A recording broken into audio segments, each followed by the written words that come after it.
Iniciamos el taller de MATLAB aplicado a canales abiertos que está dirigido por Óscar Cabezas y Jorge Luna. Enciendan su MATLAB y estén atentos. Adelante, Jorge.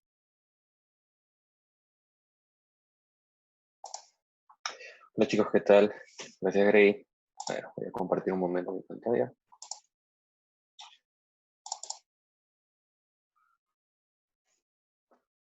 Solo una verificación rápida. Grey, ¿se está viendo el PPT o se está viendo la pantalla blanca?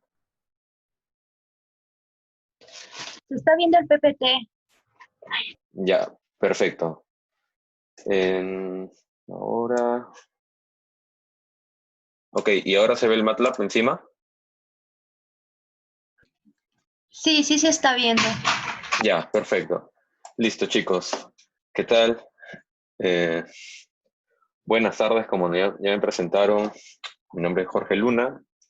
Y este es el primero de 2 talleres en el cual vamos a intentar poder transmitirles los fundamentos de este software tan útil que es el MATLAB. Entonces, en este primer taller vamos a hacer una revisión vamos a conocer un poco el entorno, vamos a revisar qué variables y cómo se pueden declarar las variables en el MATLAB, cuáles son las posibilidades que tenemos con este software. Vamos a ver un primer acercamiento a las gráficas que se pueden realizar con este software. Y la idea es que ustedes también al final de este primer día de taller se lleven al menos la resolución de unos cuantos problemas ejemplos para que vean la aplicación directa y cómo es que lo pueden utilizar también en sus cursos o en su vida profesional. Entonces, primero me quiero presentar para que me conozcan un poco más. Mi nombre es Jorge Hernán Luna Gutiérrez. Soy bachiller en Ingeniería Mecatrónica. Egresé el año pasado. Estoy estudiando una maestría en Ingeniería Mecánica. Soy diseñador en la empresa Owens Illinois, que es una manufacturera de botellas de vidrio. Estoy en el área de innovación. Previamente hice mis prácticas en Honda, en el área de planeamiento, y también me desarrollé como especialista de producto. Bueno, otras cosas que hago, practico Taolú, ¿no? Que aquí en la Católica se puede hacer dentro del deporte de Wushu, ¿no? Es prácticamente lo que hacía Jackie Chan, Bruce Lee, ¿no? Pero, dale, les recomiendo mucho que se acerquen un poco y lo conozcan. Además, pertenezco a la rama estudiantil y triple E, ya como Young Professional. Participo en un voluntariado de Por un Perú Mejor, que es un voluntariado de educación. Soy catequista de confirmación. Me gustan mucho los juegos de mesa. Y en general, respecto al tema profesional, me especialicé durante mi pregrado en el tema de automatización industrial. Hice un diplomado en LUTEC. Ahora me especializo además en el tema de diseño mecánico. Y otro tema que me interesa mucho es el tema de la pedagogía, ¿no? Cómo poder enseñar ciencias a jóvenes, a niños, a adultos, ¿no? Y esto. Entonces, empecemos. Bueno, MATLAB, para empezar, es un software de cómputo matemático. Ya básicamente es una calculadora muy potente. Ya. Yo sé que me quedo corto con esa definición, pero esto es para que entiendan que el MATLAB no, al igual que ningún software de ingeniería, y espero que ya lo hayan escuchado, no les va a dar la respuesta correcta, no le va a dar la solución a sus problemas, ¿no? Si ustedes si ustedes a este software le ingresan información que es basura, les va a dar resultados basura, ¿no? Porque solamente es una calculadora, ¿ya? Pero ¿cuál es la ventaja aquí? Que es una calculadora con alta capacidad de cómputo, entonces se puede trabajar, por ejemplo, en matrices, que es lo particular de este software. Ya se pueden indexar los valores como mayormente lo solemos tener en la industria, que es en forma matricial o en tablas, ¿no? No sé, los valores de venta, los valores de producción, los valores de análisis de calidad se tienen en tablas, ¿no? Pues se tiene por cada producto, se tiene cierta información. Entonces, MATLAB te permite trabajarlo directamente como si fuera una matriz, ¿no? O sea, directamente como si fuera una tabla. ¿Ya? Y además te permite, a través de las funciones y de un lenguaje de alto nivel, es decir, fácilmente entendible, te permite crear gráficas, ¿no? Para que se pueda visualizar todo esto. Algo extra que se puede hacer con el MATLAB a nivel ingenieril, además de las gráficas, es el tema de sus aplicativos, por ejemplo, de simulación o de procesamiento de imágenes o de, por ejemplo, simulación de circuitos electrónicos. Y así MATLAB tiene muchos aplicativos centrados a desarrollos particulares, ¿no? A usos particulares. También quería compartir esto con ustedes, que MATLAB es gratuito para la Católica. De hecho, MATLAB saca dos versiones por año, ¿no? Una versión A, una versión B, a veces una versión intermedia. Y estas versiones todas pueden ser descargadas con el correo de la PUC. ¿Cómo así? En verdad, si ustedes colocan licencias de MATLAB para licencias estudiantiles, PUC, MATLAB, una cosa así en Google, les va a salir probablemente varias páginas y dentro de ella esta que estoy colocando aquí, que la pueden ver luego en el video, ¿no? O también les salga la página de alguna noticia del periódico .edu, en donde les enseñan cómo descargar esta licencia. Pero en general, lo único que van a necesitar es crearse una cuenta de MathWork, ¿no? Utilizando su correo de la PUC, descargar el software MATLAB, que sí tiene cierto peso, entonces demora un poco. Y luego, una vez que descargas el MATLAB, te logueas con la cuenta que creaste en MathWork y ahí se van a linkear, digamos, tu cuenta, la cuenta de la Católica con la tuya y con la cuenta con una licencia de MathWork estudiantil o de uso académico, y vas a tener acceso, de hecho, a la gran mayoría de aplicaciones y, para al menos lo que vamos a ver hoy, para todo lo que se utiliza. Entonces, vamos empezando conociendo la interfaz, ¿no? Para algunos que tal vez ya la hayan visto, ¿no? Bueno, yo estoy utilizando MATLAB 2020A, ¿no? 2020A. La interfaz de MATLAB tiene tres partes importantes y luego otro grupo de partes anexas. La primera es esta grande en donde ahorita estoy escribiendo, que es el editor o la hoja de edición, ¿ya? En esta parte se puede escribir el código sin ejecutarlo todavía. Luego está la ventana de comandos, que de hecho es donde uno puede directamente escribir el código para ejecutarlo. También puede observar el resultado de la ejecución de un código que hayamos hecho en la hoja editor. Por ejemplo, aquí en el comando, en la ventana de comandos, puedo generar el código. Aquí puedo hacerlo aparte. Bueno, ahí no se va a notar porque es exactamente lo mismo.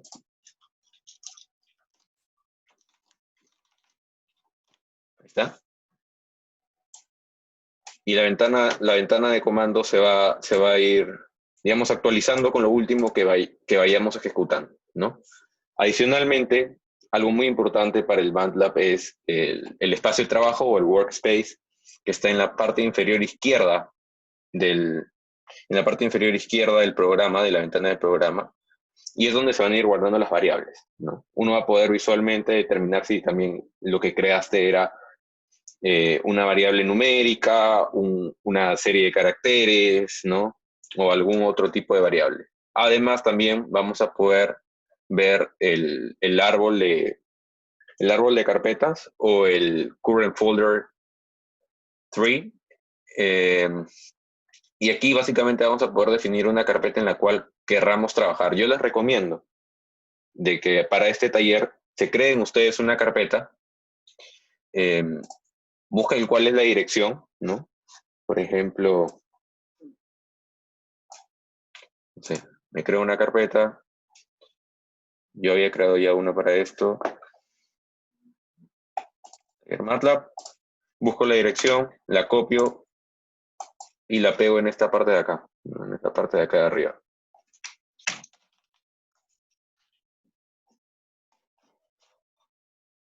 Un momento.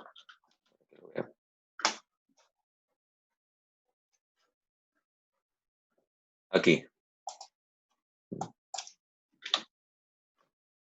¿Ya? Pongo Enter ya voy a poder trabajar dentro de una carpeta en particular. Ok. Entonces, esta es la interfaz del MATLAB. Además, claro, arriba, digamos, está el menú de opciones, la barra de herramientas, ¿no? Y el tab más importante o el menú más importante que vamos a ver, además del Home, que es donde puedo abrir y buscar los archivos que yo he guardado, es este de acá, que es Editor, ¿ya? Y aquí vamos a encontrar, por ejemplo, las funciones run, que es básicamente para correr el código que haya escrito, ¿no? Puedo correr todo el código. Previamente me va a pedir tenerlo guardado en algún lado, ¿no? Vamos a guardarlo como ejemplo. Y ya me va a correr el código. ¿Ok? Bueno, esa es la interfaz. Les repito, voy a intentar hacer esto, repito lo que ya habían dicho un poco los chicos, ¿no? Voy a intentar hacer esto fluido y cualquier pregunta la pueden hacer por el chat, se la pueden hacer llegar a los apoyos, y si ellos no lo pueden contestar, para empezar, ellos son muy capos, es probable que casi todas las preguntas las respondan ellos ahí, pero si hay algo que encuentren muy en común, en alguna de las pausas me lo comentarán y juntos podremos mostrar, digamos, la solución para que todo el mundo se enriquezca, ¿no? Bueno, el segundo título que vamos a ver es el tipo de datos.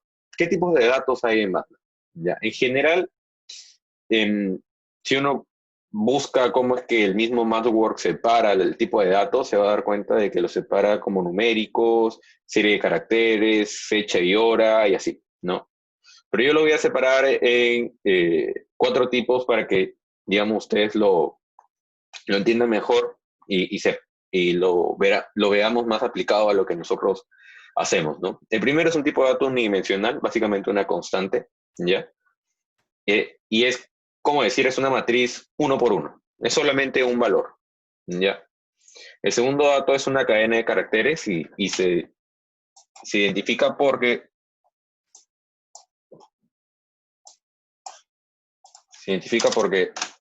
tiene antes, al inicio tiene comilla, una comilla abierta, ¿no? Y al final también, ¿no? Entonces, ustedes se van a dar cuenta de que el MATLAB, ustedes al escribir un tipo de dato va a detectar también por el color, ¿no? ¿Qué tipo de dato es?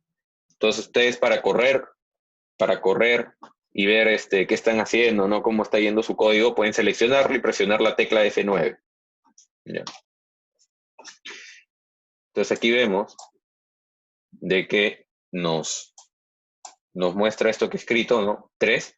Y si vemos el space, el espacio de trabajo, vamos a darnos cuenta de que hay un icono CH, ¿ya? Separado. Y eso es una cadena de caracteres, ¿no? Character Series. Entonces, cuando escribimos con comillas, estamos escribiendo una cadena de caracteres. Lo otro que se puede hacer aquí es definir vectores, ¿ya? Un vector de una fila y varias columnas, ¿ya? Obviamente también de una columna y varias filas. Pero, ¿cómo es que se define los vectores? Se abre un bracket y se empieza a escribir y se separa por comas. Entonces, cada vez que yo separo por comas, en realidad, y cierro el bracket, lo que en realidad voy a hacer es voy a ir escribiendo dentro de una misma fila. Y el MATLAB automáticamente va a decir, ok, son cinco elementos, una sola fila, ok, entonces una fila, 5 columnas, ¿no?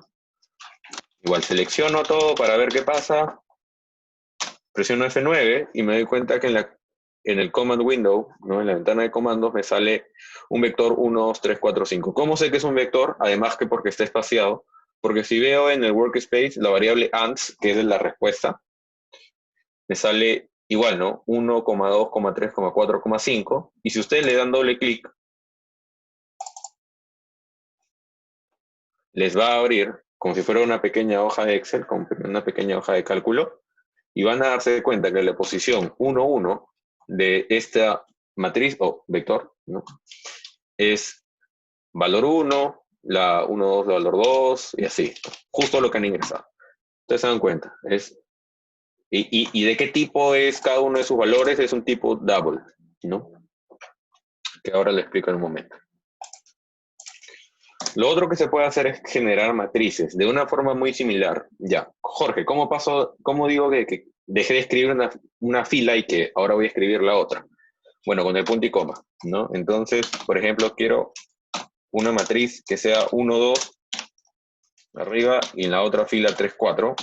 Entonces haría esto, 1,2, ya terminé una fila, 3, 4, ya terminé otra fila, ¿no? Entonces la coma aquí es un separador, ¿ya? Y el separador decimal es el punto, ¿no? Entonces eso hay que tener en cuenta. Lo mismo, voy a ejecutarlo, selecciono todo, presiono F9 y veo en la ventana de comandos que me sale 1, 2, 3, 4. Entonces así se definen matrices. Y cuando yo voy y hago doble clic en mi variable ANS dentro del espacio de trabajo, voy a darme cuenta que se definen de la misma manera, ¿no? Primero la primera fila y luego la segunda fila. ¿Ok? Listo. Dentro de los números que uno puede definir por defecto, se define un double, ¿ya? Que es un tipo de variable que ocupa 8 bytes. ¿Ok? Entonces, se pueden definir, digamos, para, ya yendo un poco más profundo, ¿no? Cuando se tienen estos programas, si se quiere ser lo más eficientemente posible a nivel informático, se va a querer tal vez definir una variable que ocupe menos bytes, ¿no? Porque si yo escribo el número 1, y lo guardo en un double, es como que tengo mucho espacio sin usar, ¿no? Pero y esto podría, claro, acelerar el tiempo de procesamiento, pero a veces para aplicaciones muy pequeñas, ¿no? O medianas no vale mucho la pena, ¿no? Cuando quiero correr 1.000.000 de valores, ahí puede ser, ¿no? Bueno, el workspace que ya les comenté, ¿ya? Y ahora vamos a ver un poco cómo asignar la variable. Muy fácil, con el igual. Entonces, por ejemplo, yo le quiero nombrar una variable A. Para los que conocen otros tipos de lenguaje de programación, aquí no tengo que decirle qué tipo de variable es. Por default va a asumir que es un double. Ya, otra vez. Entonces, si yo corro esto de acá, selecciono F9, me va a salir, ok, corriste esta línea de comandos, A igual a 1. Entonces, por lo tanto, tu variable A vale 1. Si yo no quiero que salga en la ventana de comandos, pero sí quiero que se ejecute, entonces voy a poner un punto y coma al final. ¿Ya? Y va a suceder lo mismo. Digamos que ahora quiero que sea 2. ¿Ya? Antes de presionar el F9, vean en la ventana de comandos, en el área de trabajo, en el workspace, tengo un valor de 1. ¿Ya? Cuando yo lo corra, ahora, me sale en la ventana de comandos de que he corrido una línea A igual a 2, pero no me sale el desarrollo, ¿no? O sea, no me está diciendo cuánto vale A, o sea, no me muestra, digamos, el resultado. Pero, sin embargo, sí cambió, ¿no? Yo veo en el workspace que ha cambiado el valor. Lo mismo puedo hacer acá, puedo declarar variables.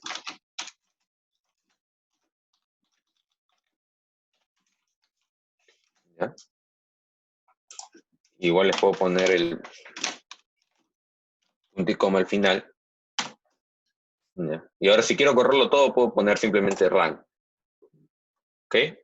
¿Y qué me parece acá? Command window, ¿qué se ha corrido? Se ha corrido el programa ejemplo, que es el título que le di, ¿se acuerdan? Entonces se corrió el programa ejemplo y ahora he guardado 4 variables más la variable ans. Jorge, ¿qué pasa si quiero, no sé, volver a empezar otro programa, quiero volver a practicar, pero yo tenía guardado algunas variables ahí? Entonces lo que voy a hacer es utilizar el comando clear. Escribo en la ventana de comandos clear y se va a limpiar todo. Otro que funciona es tal vez decir clear all y se limpia todo. Otro que funciona es ya dentro del programa, ¿no? Si tú quieres eliminar una variable particular, entonces clear y el nombre de la variable. ¿Ya? ¿Y qué pasa si ahora lo que quiero limpiar es la ventana de comandos, ¿no? Porque claro, la hoja de editor yo puedo seleccionar todo y borrar, ¿ya? ¿Qué pasa si quiero limpiar la ventana de comandos? Mira, acá tengo un montón de cosas, ¿no? Como que no la quiero ver. Entonces puedo presionar CLC, ¿no? Escribir el comando CLC y se va a borrar todo.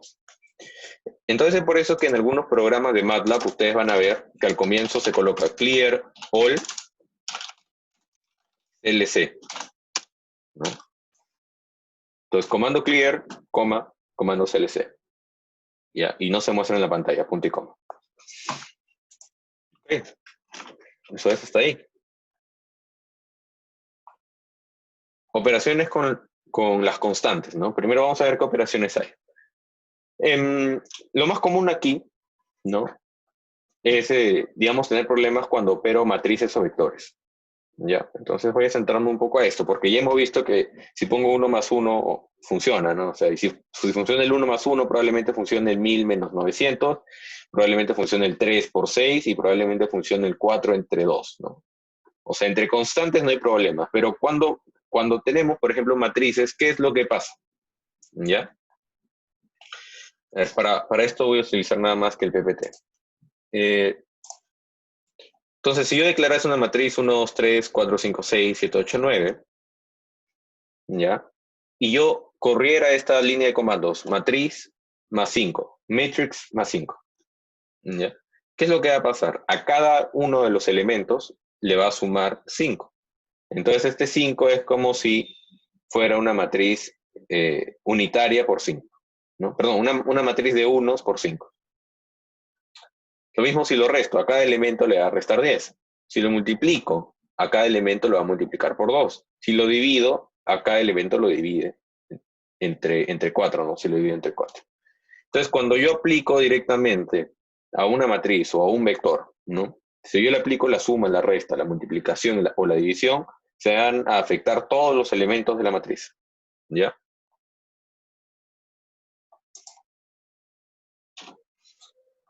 Ahora, ¿qué pasa si es que ya no quiero operar, o sea, ya no quiero sumar a cada uno de los elementos un mismo valor, una constante, sino que quiero sumar, por ejemplo, una matriz, obviamente, ¿no? Una matriz 2 por 2 por otra matriz, obviamente el mismo tamaño, ¿no? 2 por 2.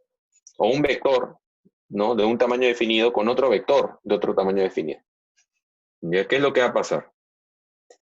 Bueno, primero, si sumo y si resto, me van a salir igual, afectados los valores elemento a elemento, ¿no? Primer elemento con el primer elemento, segundo elemento con el segundo elemento, y así, ¿ya? Vamos a utilizar el MATLAB para esto. Yo puedo declarar un vector, puedo decir, ok, este vector va a ser 1,2,5, ¿no? Y después puedo decir que este vector 2 va a ser 2,3,7, no sé. ¿Ya? El MATLAB no reconoce espacios, así que si pongan o no, pongan un espacio al medio, esto es solamente para que ustedes lo vean mejor, pero el MATLAB no lo reconoce, ¿no? La tecla espaciadora. Entonces yo lo corro, ¿ya? Bueno, acaso le puse coma, por eso es que primero lo corre.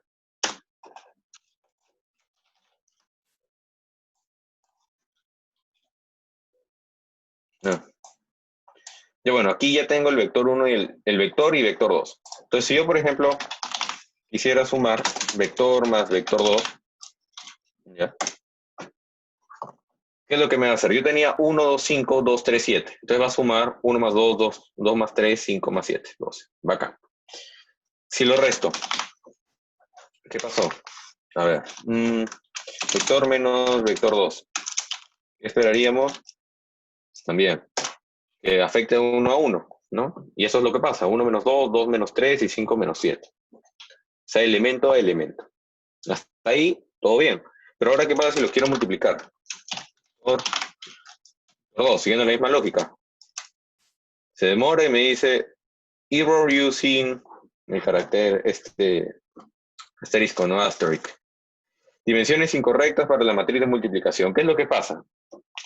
Si yo multiplico un vector por otro vector, entonces recuerden que la cantidad de columnas del primer vector debe ser igual a la cantidad de filas.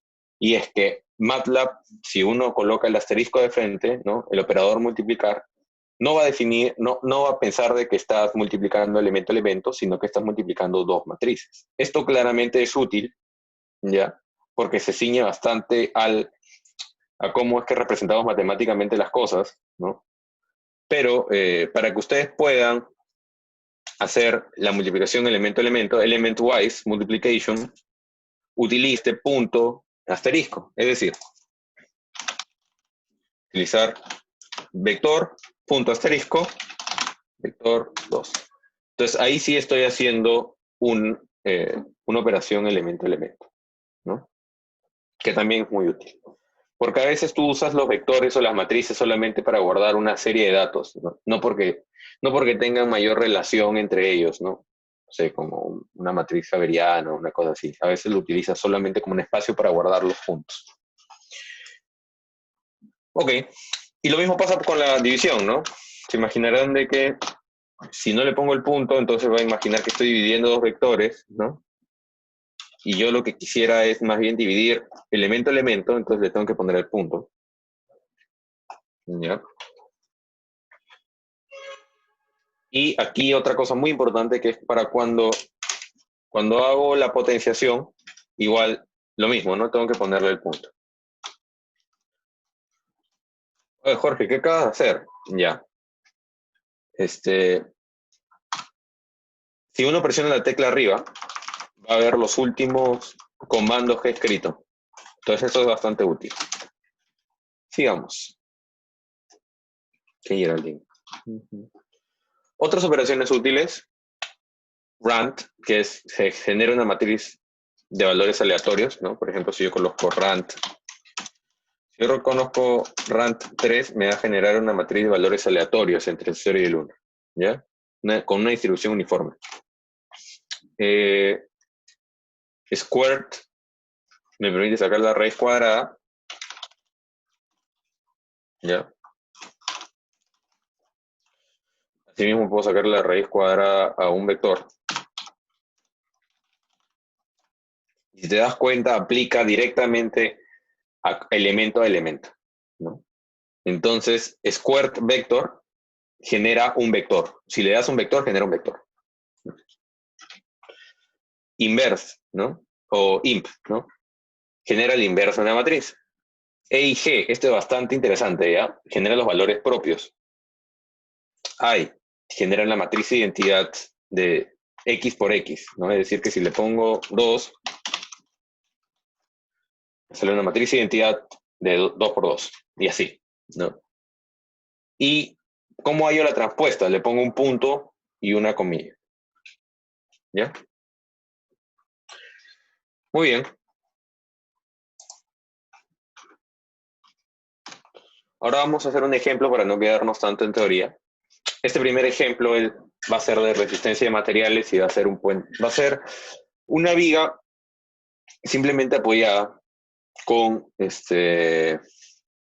una fuerza en algún punto intermedio. Entonces, esto es un caso, por ejemplo, en el cual es muy útil el MATLAB, porque yo sé que siempre voy a hacer lo mismo. Voy a llevar los esfuerzos, las reacciones de los costados. Voy a hacer mi diagrama, no sé, de momento de fuerzas cortantes y luego voy a hacer mi diagrama de momentos lectores, ¿no?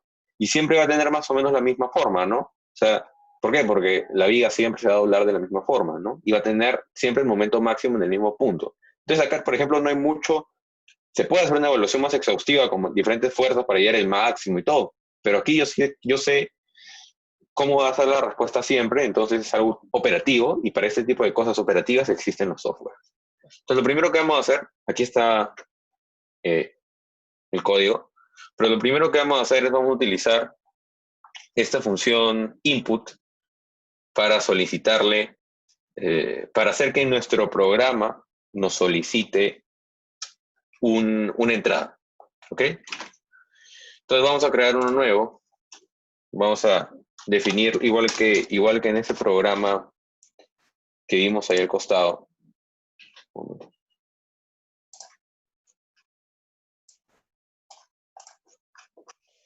Ya. Vamos a pedirle que ingrese algo, ¿no? Con la función input. Y en la función input puedes colocarle un texto, ¿no? Entonces puede ser de que lo que es, no, esto. L igual a, para que le puedas pedir con algo en la pantalla, ¿no? Vamos a ver qué es lo que pasa con esto. Primero voy a limpiar todo. Limpiar todas las variables. Y por ejemplo, apareció, ¿no? L igual a, y yo le voy a poner un valor. Vamos a decir 5. ¿Ya? Como yo le puse un punto y coma al final, entonces no me retroalimenta el valor de L, pero yo veo que aparece en el workspace, ¿no? Ok, de la misma manera vamos a hacer, esta es la longitud, vamos a decir que esta es la longitud, y de la misma manera vamos a hacer la posición la magnitud de la fuerza, vamos a hacer la posición de la fuerza, ¿ya?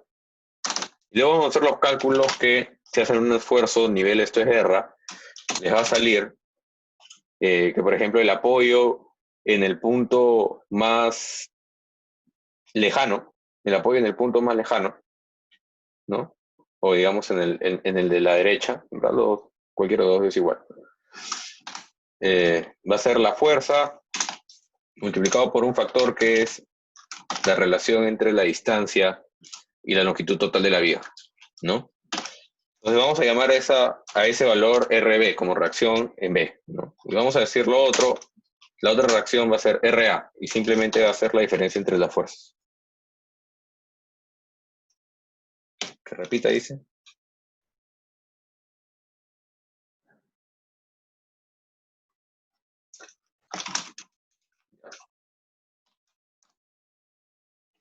Ok. Y luego el momento máximo, ¿no? Momento máximo va a ser simplemente la reacción por la distancia.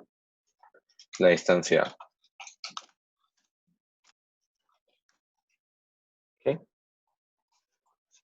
Entonces ahí ya lo tenemos. Lo único que tendríamos que hacer ahora es, primero ver si funciona. Vamos a correr. Selecciono todo. No hemos corrido TNA. Entonces vamos a ingresar un valor de P. Vamos a decir, a ver, si imaginamos que L está en metros, entonces vamos a decir, no sé, P está en newtons. ¿Ya? Entonces todo en el sistema internacional. Vamos a decir que son 10 kilonewtons y vamos a decir, claro, de que A es, no sé, un número entre 0 y 5. Vamos a decir que es 2. ¿Ya?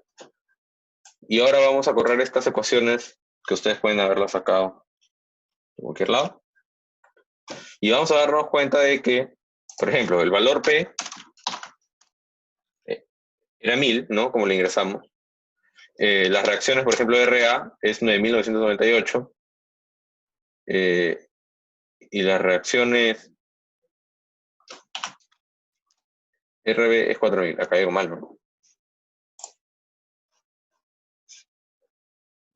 Claro, porque acá no es P menos A, es P menos RB. Corramos esto otra vez.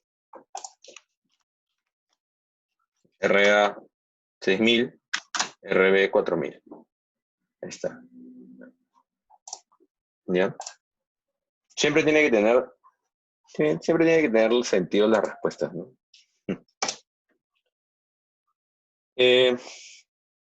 Ok. Luego, ya muy bien, ya tengo todas las soluciones, ¿no? Pero digamos, si es que yo quisiera, voy a limpiar todo esto, ¿no? Si es que yo corriese este programa, ¿ya? Si es que yo corriese este programa por sí solo,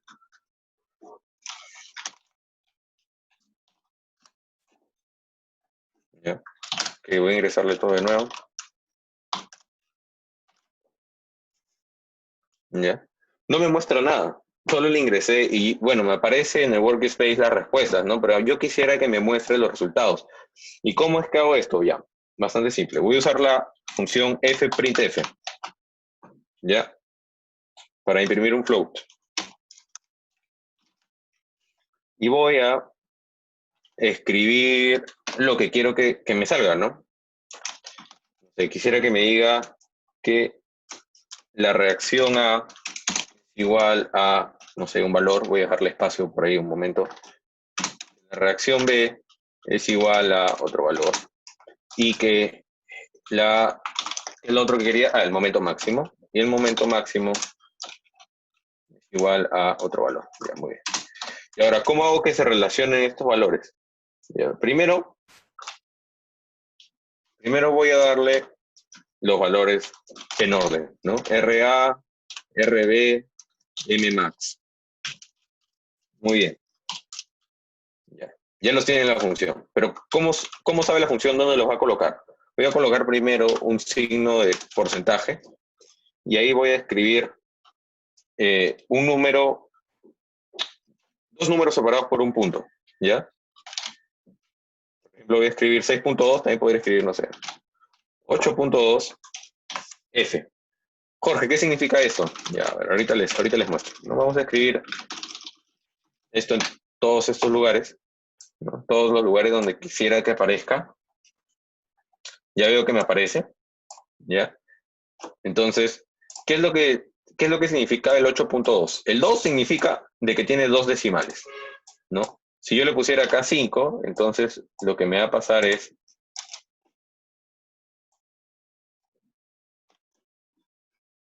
el 4000 tiene varios decimales. Entonces, el segundo número controla los decimales. El primer número lo que hace es controla cuánto espacio hay entre este igual. Recuerden que el MATLAB no reconoce la tecla espaciadora, ¿no? No reconoce los espacios. Entonces, este número, el primer número va a decir cuánto espacio hay como texto, como cadena de caracteres, entre el último carácter y el número que vas a colocar, ¿no? Entonces ahora le he puesto 1, por ejemplo, y me doy cuenta que el 4000 está más cerquita, tiene un espacio, al otro de acá, ¿no?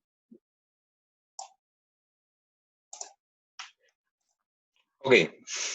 Y el F significa que es de float, ¿no? Un tipo de variable punto flotante. En general, para cualquier dato numérico lo pueden utilizar.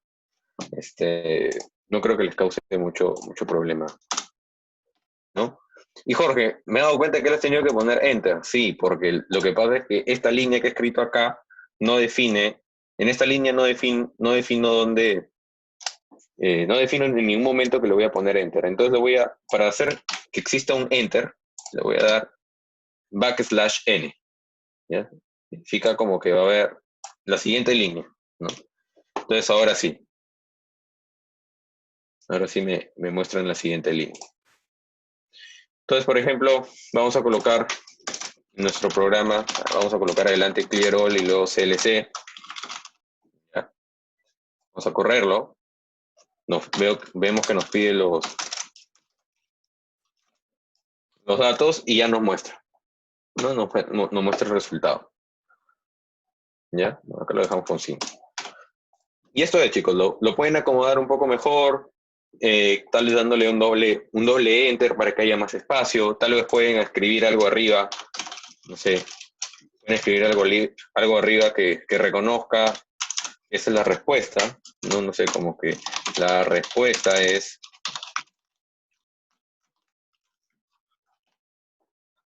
¿ya? Si lo corren todo otra vez,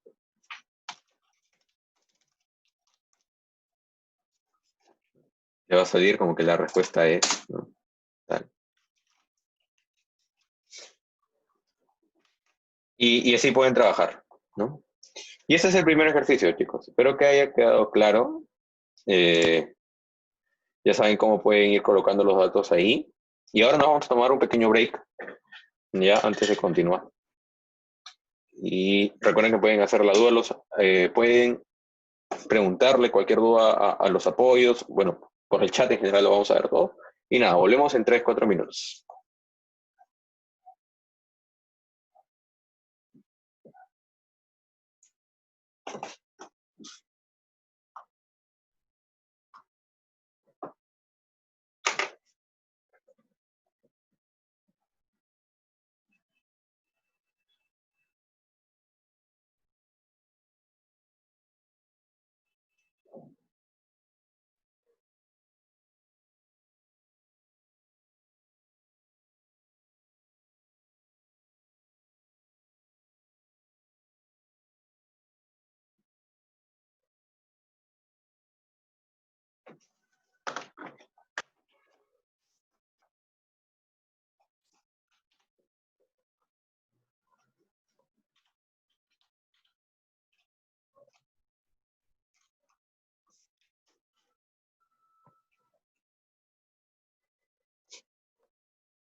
Hola chicos, no olviden que todas sus dudas las pueden escribir en el chat para que puedan ser respondidas en este mini break, para que Jorge los pueda atender y lo puedan revisar también junto con los apoyos.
Jorge, tenemos un par de preguntas en el chat. A ver Joel si nos puedo hablar. pregunta qué significa el símbolo de porcentaje 8.2F. Ujú. Ya bueno, como lo comenté, déjeme compartir un momento. Como lo comenté, el porcentaje 8F significa todo junto, simboliza dónde voy a colocar el valor de mi variable. Por ejemplo, acá veo que hay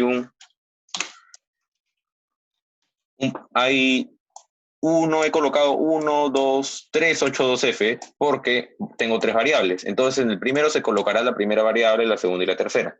El 8 significa, es un número representativo de la cantidad de espacios, o sea, de teclas espaciadoras, que se van a colocar entre el último carácter y el nuevo carácter. ¿Ya? El punto 2, o sea, el número 2 significa la cantidad de decimales. Y el F significa que es un tipo float, ¿no? Punto flotante, float. Uh-huh. Que es un tipo de dato. ¿Ya? Ok, Entonces, si yo quisiera mostrarme decimales, cambio el 2. Que digamos que es lo más importante. Bueno, chicos. ¿Se está viendo mi pantalla, Gerald? Perdóname. Sí, Jorge, sí vemos tu pantalla. Ya, perfecto. Entonces vamos a pasar lo siguiente, que es la definición de intervalos. ¿Ya? Hay dos maneras de definir intervalos. ¿Ya? Básicamente, dos maneras de hacer un vector con números consecutivos y relacionados, digamos, relacionados por una misma constante, ¿no? Como por ejemplo 1, 2, 3, 4, 5, ¿no? Así. Hay dos maneras de hacerlo. El primero es definiendo el paso, ¿ya? Y la segunda es definiendo la cantidad de elementos. Entonces, para definir el paso, en ambos métodos se define el máximo y el mínimo, ¿no? Voy a limpiar esto. Para definir el paso, lo que puedo hacer es colocar el número menor, 2 puntos, ¿no? El paso que quiero que vaya cada 2, ¿no? El intervalo que sea de 2 de distancia. Y quiero que haga eso hasta que llegue, no sé, haga eso hasta que llegue a 20, ¿ya? Entonces me va a dar todos los números del 0 hasta el 20 dando pasos, ¿ya? Lo otro,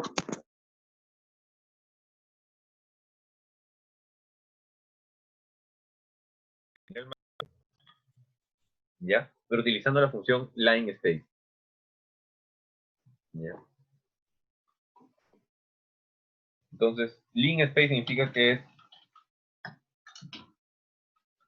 voy a hacer un espaciamiento lineal, ¿ya? Voy a definir un máximo, voy a definir un mínimo y voy a darle un espaciamiento lineal. ¿Cómo así? Por ejemplo, aquí le estoy mostrando que voy a hacer un intervalo entre 1 y 10 y voy a darle 6 elementos. ¿Ya? Entonces, por ejemplo, aquí voy a darle otra vez, ¿no? Entre 1 y 60 y yo quiero que haya 50 elementos, ¿no? Como para ponerse la yuca. Y me va a correr los 50 elementos, ¿no? 50 elementos igualmente espaciados entre 1 y 60, incluyendo el 1 y el 60.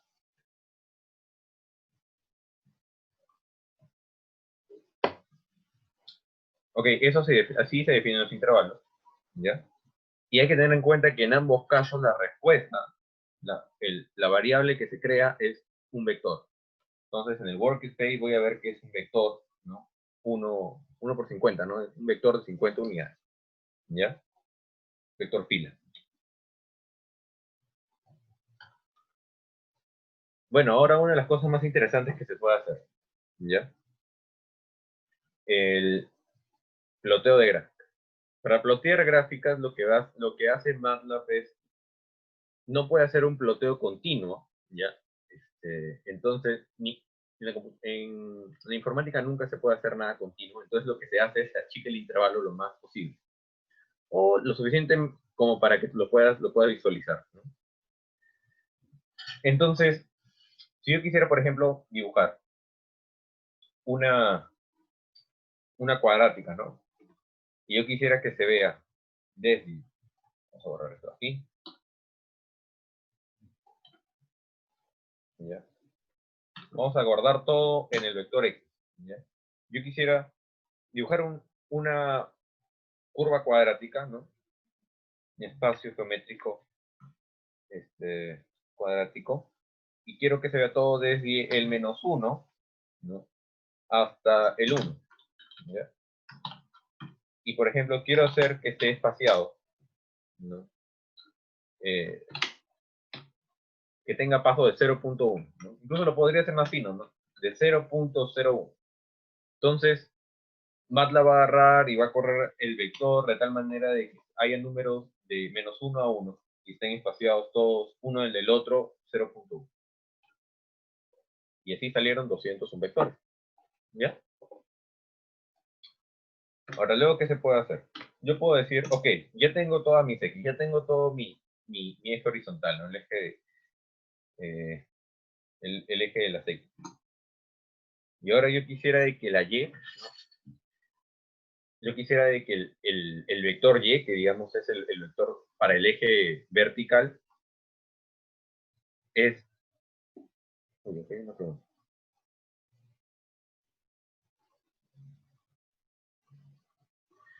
Ah, es un lenguaje técnico que posee componentes. Okay, ya bueno. Tenía el eje de las X y para hallar el eje de las Y, ¿no? Pues tienen que seguir una relación. Entonces, ¿cuál es la relación? Yo lo voy a colocar acá. Que sea todos los componentes de X al cuadrado. Y recuerden que le tienen que poner el punto para que sea elemento a elemento la operación. Entonces, después de que ya corrí esto, si yo tenía 201 elementos, entonces es lógico que Y también tenga 201 elementos, ¿no? Veo en el workspace y también tengo 201 elementos. Y cuando yo quiero plotearlo, entonces voy a utilizar la función plot, ¿no? Voy a colocar tan simple como el eje horizontal y el eje vertical, y para que esta función trabaje, ambos tienen que tener la misma cantidad de elementos, como en nuestro caso. ¿Ya? Y cuando yo le doy F9, cuando le ejecuto esta función, lo que les va a aparecer a ustedes es una pantalla, a mí todavía no aparece, una ventana llamada figure, ¿no? Figura, depende del idioma que le hayan puesto. Está. Y acá vamos a ver la gráfica. ¿Ya? Acá vamos a ver la gráfica con los X y los Y, y nos lo muestra así crudo. Si nosotros acercáramos con una lupa, que de hecho se puede.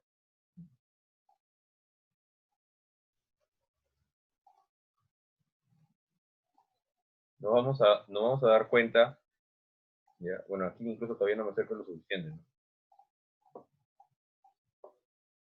Bueno, no, incluso es tan pequeño que no me puedo acercar lo suficiente como para ver que finalmente está, no es continuo, sino es que está uniendo puntos, ¿no? Entonces, por ejemplo, si tal vez hiciera así, ahí se ve un poco más, ¿no? Ahí se ve un poco más que está uniendo puntos. Y que son pedazos de recta, ¿no? Ya, y eso es lo que se puede hacer con el MATLAB, ¿ya?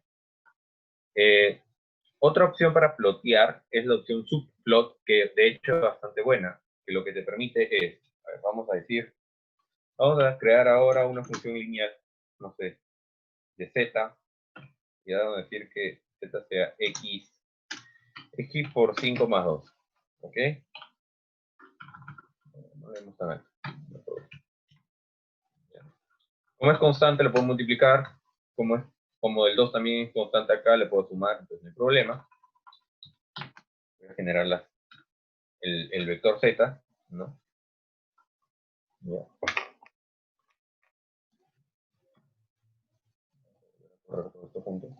Y ahora ya no le voy a poner el plot, sino lo que le voy a poner es el subplot. Y lo que voy a decir es, ok, ¿cómo quiero que aparezca? Quiero que aparezca, o sea, ¿cómo quiero dividir mi pantalla de la ventana figure? ¿Ya? O figure. Quiero que aparezca una fila y dos columnas y una fila. Entonces vamos a decir que aparezcan dos filas y una columna, para que una aparezca de arriba y otra aparezca abajo. Entonces, vamos a decir de que voy a definir qué es lo que se va a poner arriba, ¿ya? Igual como estoy mostrando acá, ¿no? Entonces, los primeros dos definen cómo se cuadricula la figura, ¿ya? Y el tercero define cuál es la posición que ahora voy a empezar a trabajar o voy a empezar a definir. Entonces, subplot, ¿no? Y ahora, en la primera posición voy a colocar X, Y. Y en la segunda posición, ¿no? Para esto tengo que seleccionar los dos. En la segunda posición voy a colocar X, Z. Segunda. Vamos a ver qué es lo que pasa. Me lo corro. Y vemos que en la primera posición nos colocó la cuadrática y en la segunda posición la línea. ¿Ya? Y eso es lo que se puede trabajar con subplots. Muy bien. Otras cosas bastante chéveres que se pueden hacer acá es darle, y esto se lo dejo aquí, ¿no? Hacer de que esté grillado, ¿no? De que tengan las cuadrículas, colocarles título, colocarle los títulos a los ejes, colocarle las leyendas, ¿no? Entonces, vamos a darle un par de cosas súper rápidas acá. Con grid on se activan, perdón, con grid on se activan las mallas, ¿no? Recuerden que lo último que hemos puesto es subplot 2.1.2, así que seguimos definiendo la segunda, ¿no? La de abajo. Grid on y se activan las mallas, ¿no? Si le pongo title y le pongo le lineal, entonces me va a poner el título en la segunda me va a poner el título lineal. Si le pongo si ya no quiero que sea X, Z, sino que el de abajo quiero que también sea X, Y, entonces lo que puedo volver a escribir encima, ¿no? Puedo volver a escribir encima X, Y, ¿ya? Me va a volver a dibujar esto de acá, pero ahora viene algo chévere, ¿ya? Que yo puedo escribir X, Y, y por ejemplo yo no quisiera de que las dos sean curvas azules, no sé por qué, no me gustan, porque ya he utilizado eso en otra curva, y puedo empezar a definir los colores, ¿no? Y las formas. Por ejemplo, quisiera de que ahora la de abajo sea estos circulitos y que sea, no sé, que sea verde, ¿no? Y que se muestre la línea continua. Entonces voy a colocar quiero que sea verde, quiero que sea circulitos y quiero que sea la línea continua, ¿no? Línea sólida. Es lo que pasa. Ups. Ahí está. Como hay un montón de puntos, entonces se llenaron de puntitos, ¿no? Todo un montón de circulitos. Y todos verdes. Muy bien. Jorge, ¿cómo? Y ahora si quiero rojo, y si no quiero puntitos, si quiero diamantes, si quiero estrellitas. Ya, tranquilos, ahorita lo vemos, ¿no? ¿De dónde saqué? ¿Cómo es que me lo memoricé? ¿No? No me lo memoricé, en verdad, no tengo buena memoria. Ahorita lo vemos, ¿no? Esto se puede buscar en MATLAB de manera muy fácil. ¿Ya? El legend, bueno, funciona tal y como ven acá, ¿no? Y los X-label también de manera muy fácil, ¿no? No me voy a expandir acá. Esto es lo más importante, ya de aquí nos vamos, para el ejemplo, creo que nos vamos a pasar al ejemplo de agua, y es el comando help, ¿ya? Ok, Jorge, cómo sabes cómo funcionan los comandos? ¿No?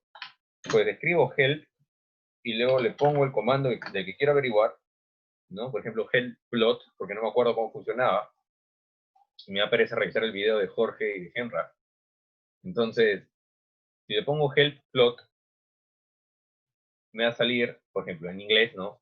Plot, plots vector, y, vector, x, y ya, te define todo, ¿no? Y acá incluso también te define qué cosa significa cada uno de los elementos dentro del paréntesis y cómo poder definir si es que quiero azul, verde, rojo, cian, puntitos, círculos, una línea sólida, una línea intercalada, ¿no? Y varias otras cosas más que se pueden dibujar. Entonces, si no se acuerdan, si no saben bien, si no entendieron bien cómo es que funcionan los comandos, simplemente es help y el comando. No sé, vamos a tomar el comando sqrt, que es squared, la raíz cuadrada, ¿no? Raíz cuadrada. Si quieren ver más ejemplos, porque MATLAB tiene una comunidad muy chévere y tiene muchos ejemplos, mucha documentación, pueden escribir doc, pueden escribir el comando que quieran y les va a salir una pantalla de help, que es como si presionaran el F1, y ahí, por el mío está demorando en cargar, ahí está. Y ahí van a poder ver lo mismo del help, un poco más de ejemplos, un poco más de usos, ¿ya? Incluso algunos códigos. Entonces, bastante útil, bastante útil. Ahí se los dejo, está en el video, está en el PPT. Es comando help y comando doc, ¿no? De documento. Y nada, acá teníamos un ejemplo más de cómo graficar, pero esto ustedes ya lo saben, ¿no? O sea, si ya teníamos los valores de la fuerza, si ya teníamos los valores del, digamos, de los apoyos, si ya teníamos el momento flector y ya sabemos cómo graficar, entonces simplemente dejemos que MATLAB haga lo suyo, definamos bien los puntos, hay que meter un poco más de cráneo, definamos bien los puntos y podemos graficar esto de aquí. Igual en el segundo taller, esto se lo dejo para que se unan otra vez al segundo taller, vamos a dar un refresco aquí, ¿no? Y ahora vamos a ver un problema, ejemplo, para aguas, ¿no? Aguas. Gracias, Jorge. Sí, Ahora interrumpo. Oscar nos explicará el ejercicio enfocado a canales abiertos. Adelante, Oscar.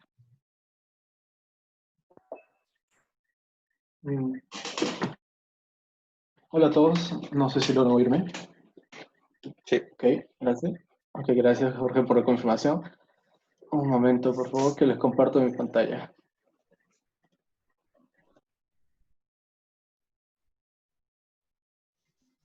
Listo, muy bien. Continuando con la ponencia de este taller de MATLAB aplicada en canales abiertos, yo voy a introducirles a dos problemas, bueno, si cabe el tiempo, pero ahorita mismo un problema directamente relacionado a canales abiertos y que posteriormente, con ayuda de Jorge, vamos a codificar para ver la codificación en MATLAB.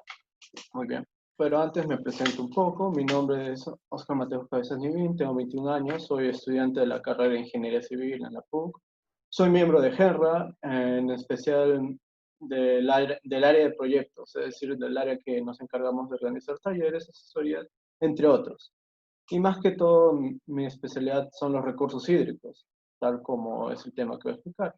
Y algunas áreas de interés, para hablar un poco más de mí, me estoy interesado en el procesamiento de data, estudio y modelamiento de sistemas, tales como el tráfico, la pedagogía, por eso también estoy codictando este taller. Y bueno, me gusta también el temas de historia moderna y contemporánea y mundial, en especial en Perú, América Latina y Europa, porque son los que directamente tienen que ver con la situación actual. Ok, pero sin más dilación, vamos a comenzar con el ejercicio. El ejercicio que vamos a ver es respecto a un canal circular. Un canal es como ustedes cuando viajan ven cunetas al lado de la carretera. Ese es un canal. Y normalmente al lado de la carretera hay canales triangulares. Dan la forma que es un triángulo. Es un triángulo, o algunas veces puede ser un trapecio. Pero en este caso vamos a ver un canal circular que es muy típico cuando hablamos de alcantarillas, que supongo que habrán visto algunas. Ok, para eso voy a explicarles brevemente las fórmulas que se usan. Según Chesing y Manning, según las expresiones de Chesing y Manning, la velocidad media en un canal circular, bueno, en un canal en general, disculpen, sigue esta expresión.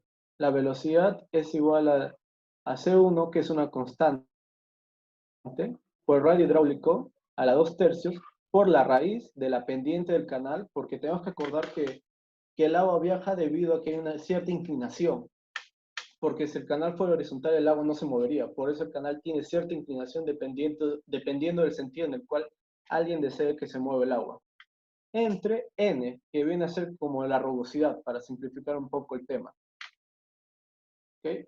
Y el caudal, es decir, la cantidad de agua que circula por ese canal en una determinada sección, viene a definirse como el área por la velocidad media. ¿Okay? Y aquí tenemos la expresión más detallada. Y algo que quiero dejar claro es que el radio hidráulico, este RH, es en realidad el cociente de dividir el área mojada y el perímetro mojado. Ahora, ¿a qué me refiero con área mojada y perímetro mojado? Tal vez para los que no hayan llevado el curso de hidráulica de canales abiertos les sea ajeno este concepto. Bueno, se los voy a explicar a partir de esta imagen, pero antes quiero hacer una salvedad, porque los que habrán llevado ese curso que acabo de mencionar, se darán cuenta que aquí aparece una constante C1, que seguramente no la habrán visto, pero no la habrán visto detenidamente, pero quiero hacer un pequeño comentario respecto a esto para los que van a llevar o los que ya llevaron. Ok, si nosotros analizamos las unidades del caudal, que viene a ser metros cúbicos entre segundo para las unidades, para el sistema internacional, disculpen. Si nosotros vemos esto y queremos ver las unidades acá, la pendiente no tiene unidades, la rugosidad tampoco tiene unidades. El área y el perímetro, bueno, el área es metros al cuadrado, el perímetro es metros. Entonces falta unidades, por ejemplo, el segundos, porque el caudal son unidades metros cúbicos entre segundos, entonces falta unidades. Entonces aparece esta constante C1, que viene a compensar esa falta de unidades. C1 vale 1 por metros a la 1/3 entre segundos para el sistema internacional. Y si lo convertimos, valdría 1.49 pies a la 1/3 entre segundos en las unidades inglesas. Es un pequeño comentario que más que todo para los que van a llevar este curso, y puede que en alguna evaluación les pregunten con unidades inglesas, porque en general se suele utilizar el sistema internacional. Bueno, entonces hablando directamente ya con el tema del canal circular, ok, aquí tengo un canal circular de un diámetro cualquiera. Entonces, en una sección yo veo que la altura de agua, Y, esta Y, ha alcanzado cierto nivel, menor al diámetro, en este caso, para un Y cualquiera, tal que es menor al diámetro. Entonces yo quiero hallar una expresión que me diga el área mojada. El área mojada viene a ser esta área sombreada, que viene a ser de la sección, ¿qué área es la que cubre el agua, por así decirlo? Entonces, esto es lo que nosotros llamamos área mojada, A, o también lo pueden decir A sub M, para notar que es el área mojada. ¿Ok? Y el perímetro mojado me dice el perímetro de la sección que está siendo mojado, valga la redundancia. Es decir, el perímetro que está siendo, ahí está. Del perímetro total de la sección, me interesa qué perímetro es el que está en contacto con el agua. A eso yo lo defino mi perímetro mojado.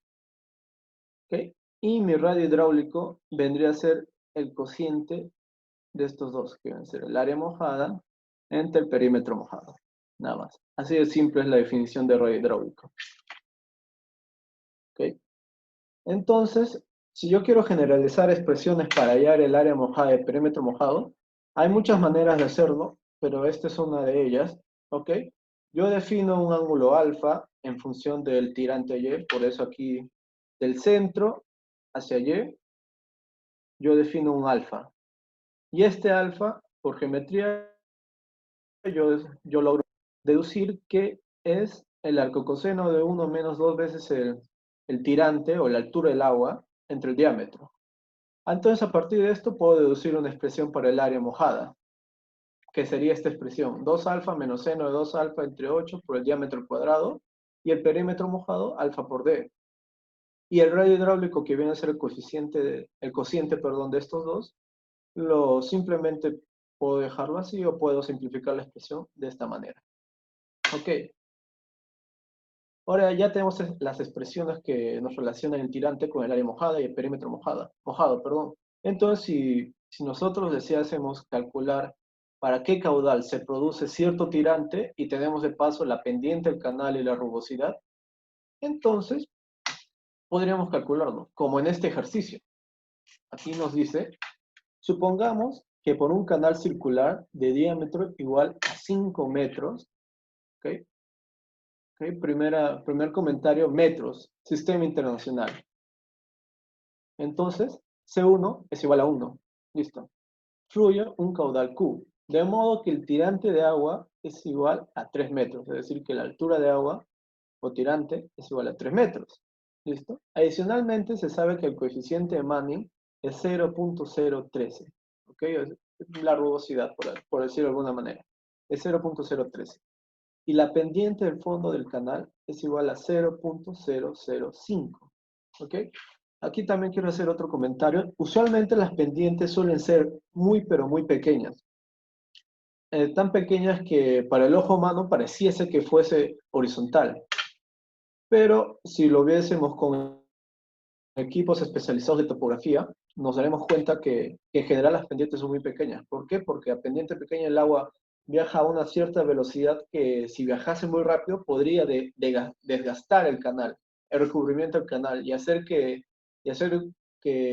tuviese que tener mantenimiento a un mayor periodo, lo cual no es económicamente muy viable. ¿Ok? Con lo cual nos piden hallar el caudal que produce el tirante anteriormente mencionado. ¿Okay? Aquí están las expresiones alfa, A, P y el rollo hidráulico. Y simplemente reemplazamos. Alfa, arco coseno de 1 menos 2 veces el tirante entre el diámetro. Nos sale esta respuesta en radianes. Reemplazo para hallar el área mojada. 2 alfa menos seno de 2 alfa entre 8 por el diámetro cuadrado. Me sale este valor. Igual para el perímetro, me sale este valor. El radio hidráulico, que viene a ser el cociente, este valor, y reemplazo directamente. No hay mucho secreto en esto. Área por el radio hidráulico, la 2/3, C1, que es 1, la raíz de la pendiente del fondo del canal, entre la rugosidad. Y si yo reemplazo, me sale este valor, 26.3 metros cúbicos entre segundos. Ok. Ahora, esto es relativamente fácil porque si a mí me dan un tirante específico, solamente reemplazo y ya. Ahora, ¿qué sucede si a mí me dijesen, quisiera saber qué caudal se genera a partir de cierto tirante o qué caudal me genera un determinado tirante? Es ahí donde entra MATLAB. ¿Por qué? Porque MATLAB, como ya explicó Jorge, nos permite hacer gráficas. Y como tenemos estas expresiones simples que nos relacionan el caudal con el tirante está directamente relacionado con alfa y alfa con A, P y RH, entonces podemos generar este tipo de gráficas, que viene a ser la codificación de estas expresiones en MATLAB. Es decir, mediante las expresiones y datos mostrados, es decir, estos datos de pendiente, rugosidad, diámetro, se pide graficar una curva de tirante versus caudal en MATLAB, de modo que se obtenga una figura similar a la mostrada. No sé si tienen alguna pregunta, sino para pasar con Jorge a la codificación de la pregunta.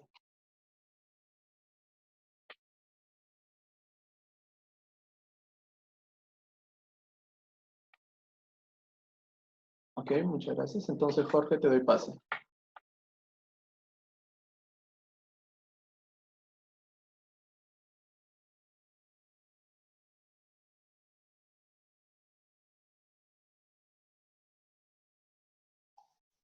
Ok.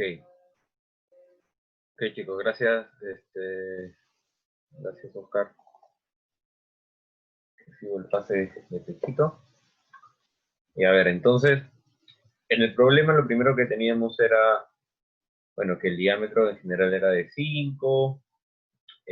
Teníamos alguna información acerca del coeficiente n relacionado a la rugosidad, teníamos el valor de la pendiente S sub 0, y sabemos que el valor de CI es una variable que permite variar la dimensionalidad, ¿verdad?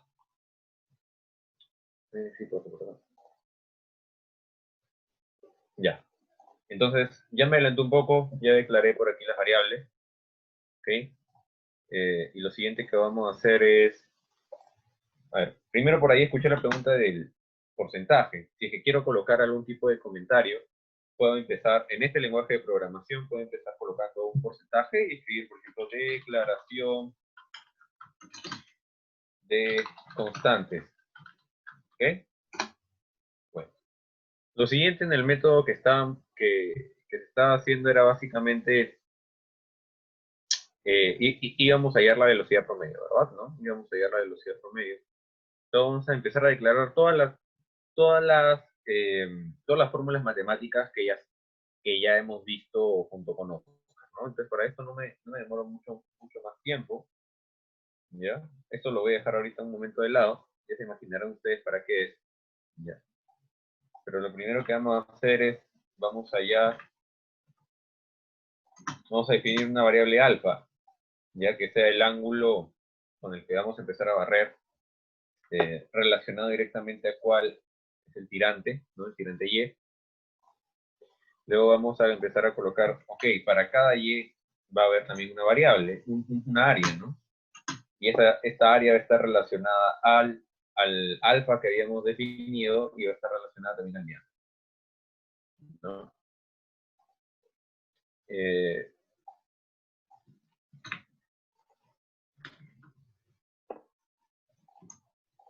Vamos a colocar también perímetro, ¿ya? Y finalmente el radio hidráulico, ¿ya? Ok, consideraciones aquí para que ustedes analicen esta fórmula luego, ¿no?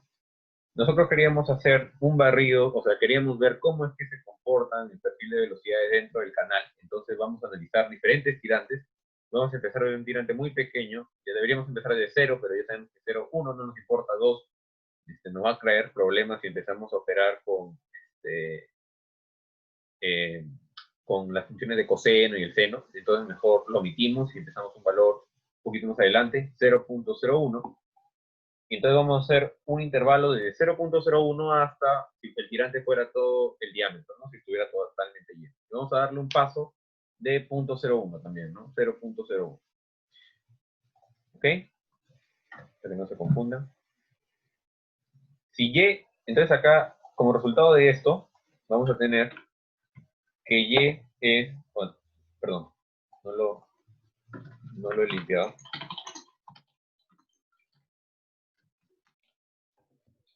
Ya. Quiero mi workspace. Como resultado de esto vamos a tener que Y es un vector de 500 elementos, ¿ya? Desde 0.01 hasta el 5. Y por lo tanto, si Y es un vector de 500 elementos, entonces también esta función este alfa también debería ser un vector de 500 elementos. ¿Qué es el A coseno? El arco coseno, ¿no? Por si acaso, todo está en radianes. Así que todo tienen que operarlo como radianes. Claro, en sus fórmulas también todo está en radianes, así que todo bien, ¿no? Entonces, ya tenemos alfa que también es un vector, ¿no? Entonces, el área, también va a ser un vector, porque para cada tirante va a haber un área. Acá también tenemos un vector de 500 elementos. El perímetro también, vector, y el radio hidráulico también. Ahora, fíjense que acá habíamos dividido el área entre el perímetro, y ambos son vectores, entonces, atención, hay que poner punto, slash, ¿no? Para dividirlos, porque es una división, una operación elemento a elemento. ¿Ya? Muy bien. Entonces vamos a decir que esto de acá es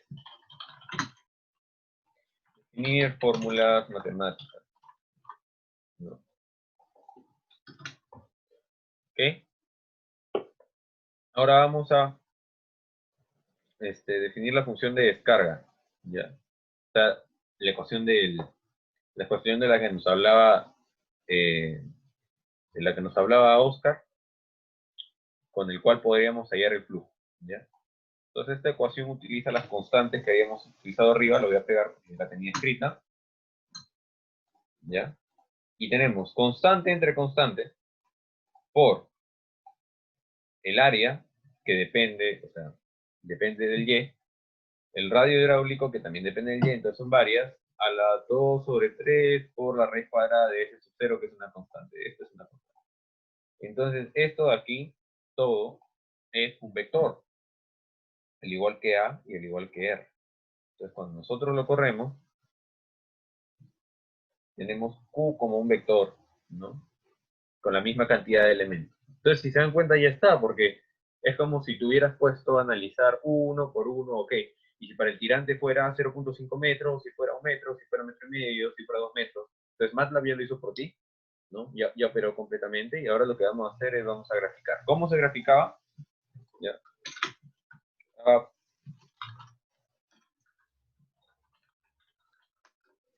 Colocaba el plot, ¿ya? Colocaba en el eje horizontal, Oscar había puesto el caudal, así que vamos a ponerlo como Q, ¿no?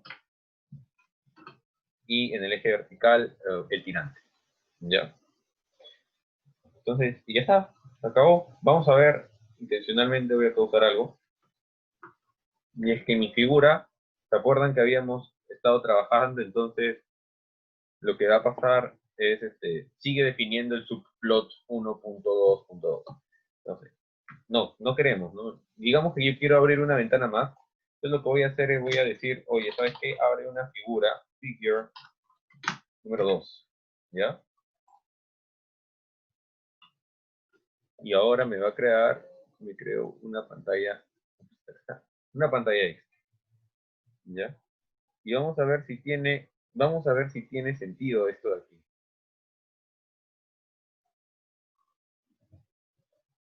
Una pregunta del F9. Ahorita. Ya. Vamos a ver si tiene sentido esto de acá, ¿ya?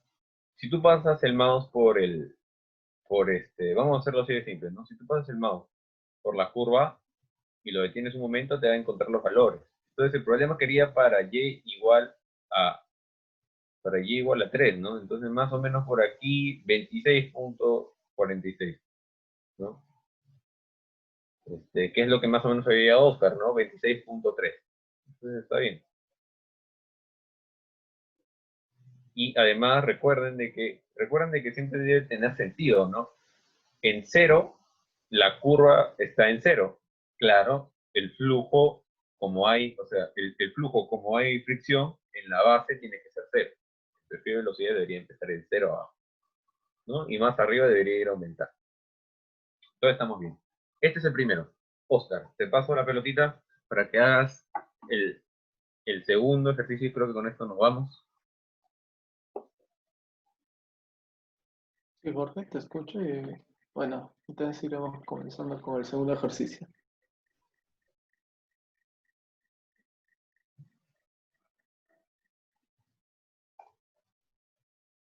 Okay.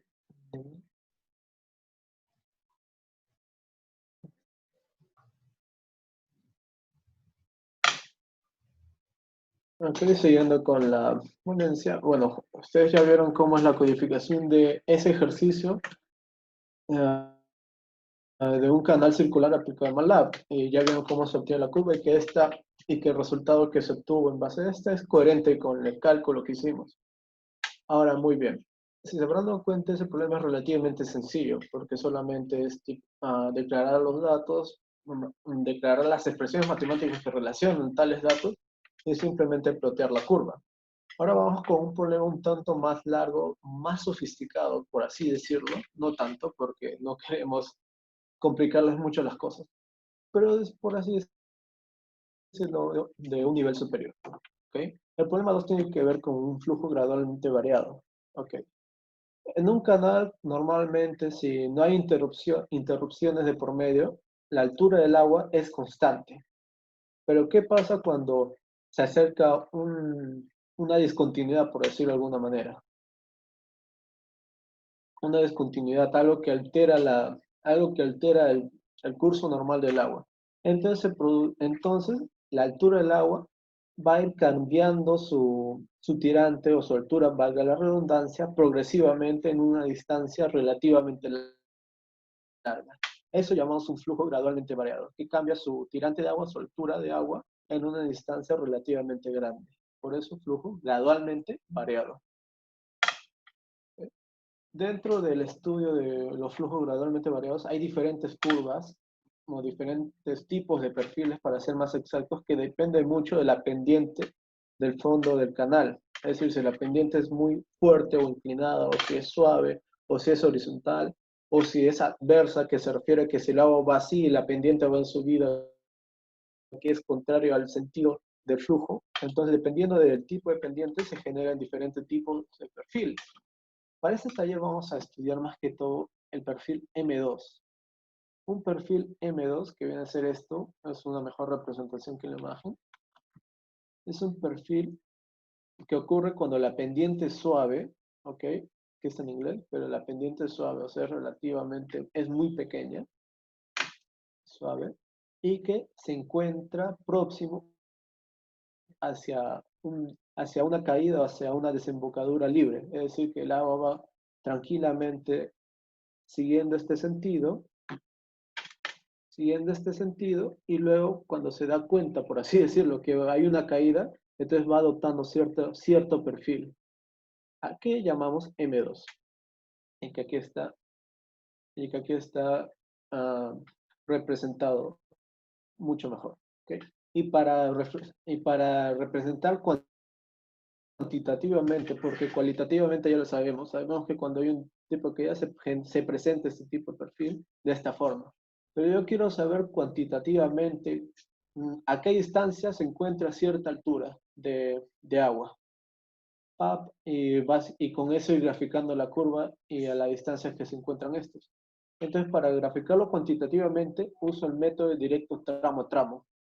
Este método busca graficar cuantitativamente el perfil de un flujo gradualmente variado. La idea de este método es relativamente similar a la idea de la integral, para los que tengan una idea de cómo se plantea la ecuación de la integral. ¿Okay?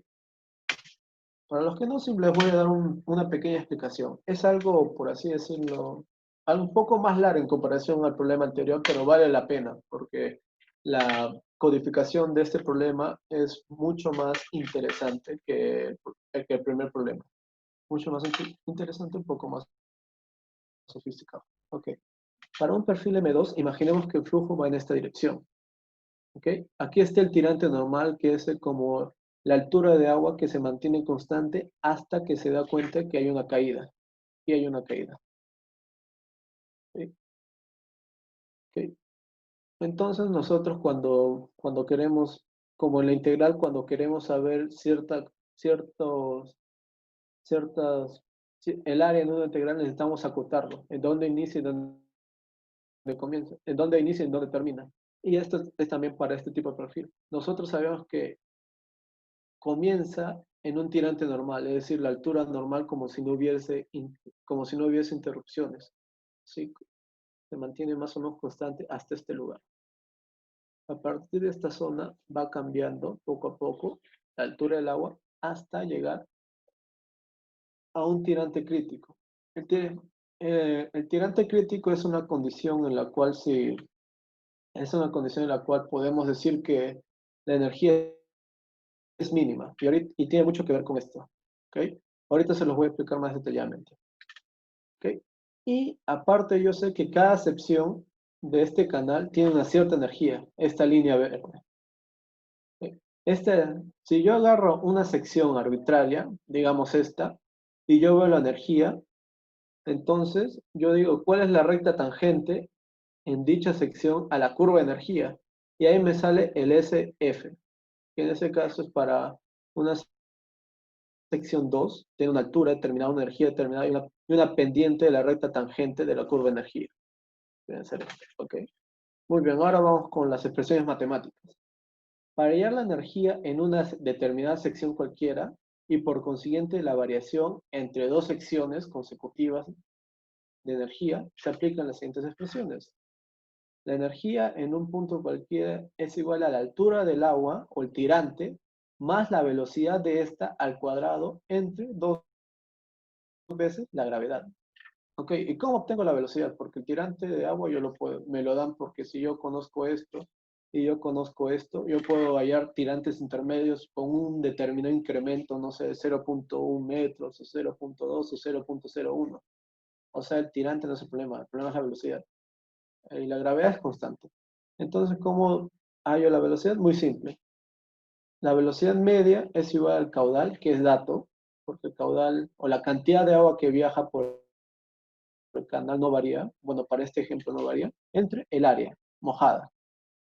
Y listo, con eso obtengo la velocidad y aquí hallo mi energía en un punto. Ok, para hallar la pendiente de la recta tangente a la curva de energía en una determinada sección, aplico esta fórmula. Y ustedes recordarán del problema anterior que en lugar de tener SF, teníamos la pendiente del fondo del canal. ¿Ok?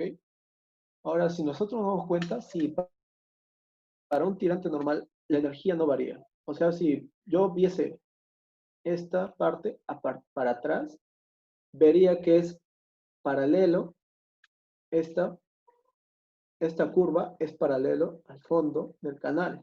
Y si yo trazase la recta tangente en esta zona, me daría cuenta que es paralela, es igual, perdón, a la pendiente del fondo del canal. Es por eso que en esos casos simplemente ponemos la pendiente del fondo del canal.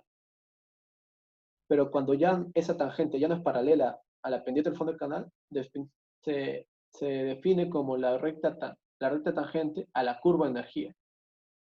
Entonces, como sabemos esto, por esta expresión, esto se puede hallar porque el área mojada y el perímetro mojado dependen de la altura del agua. Entonces, esto también es dato. La rugosidad también es dato y esto es una constante. Entonces, simplemente despejamos la ecuación y obtenemos esta expresión, con la cual podemos hallar la pendiente de la recta tangente a la curva de energía en una determinada sección. Ok. Ahora, con estos datos, ¿de qué me sirven? ¿Cómo se relacionan con la distancia entre dos puntos que yo sé cuál es su tirante? Muy simplemente, esta expresión. La distancia entre dos tirantes consecutivos es igual a la variación de energía, porque aquí, como ven, aquí hay energía 1 y energía 2, y no son iguales, hay una leve variación. ¿Ok? Esa leve variación entre la pendiente del fondo del canal, S sub 0, menos el promedio de las pendientes de las rectas tangentes de esos puntos. Es decir, para Y1 y Y2 tienen cada uno su misma recta tangente y lo que yo hago es sacar el promedio y con eso aplico directamente la fórmula. ¿Okay? No sé si tienen alguna pregunta o duda. Esto es más que todo un concepto teórico para las personas que van a llevar o han llevado ya el curso de hidráulica y canales abiertos. Pero no sé si tienen alguna duda, sino para proseguir.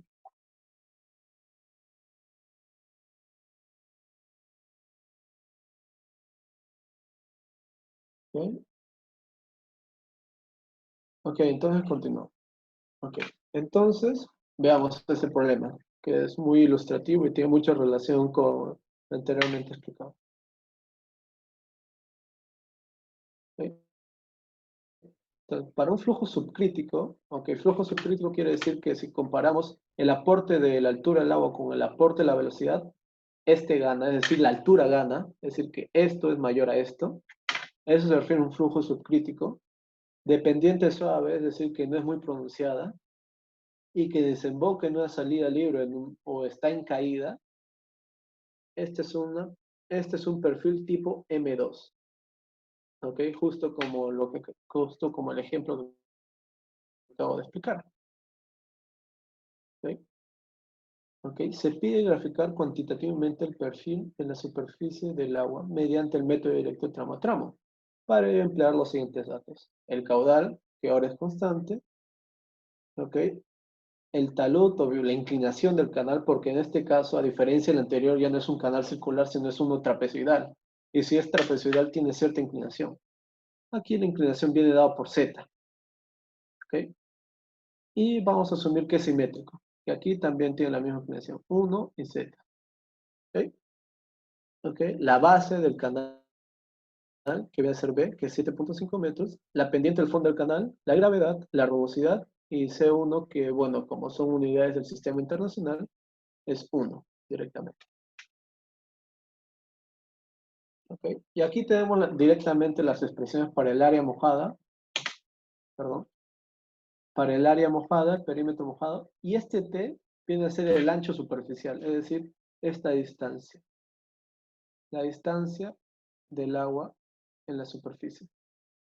Nada más, ese es el nuevo concepto que estoy introduciendo respecto a un canal.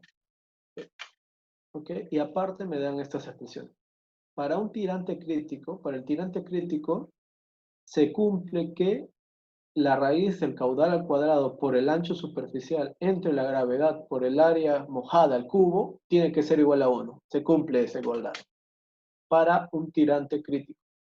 Como el ancho superficial y el área están en función de y, el y que cumple esta igualdad, ese es el tirante crítico.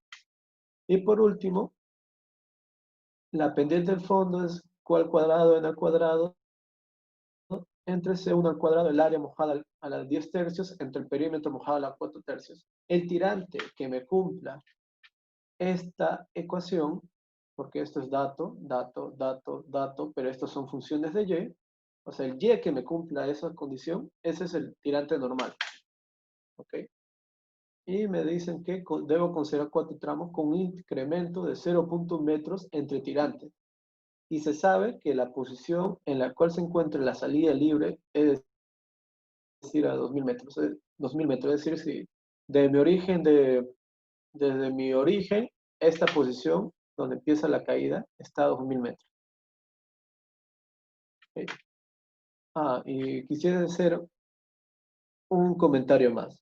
Aquí aparece que para el y normal, su posición está en el infinito.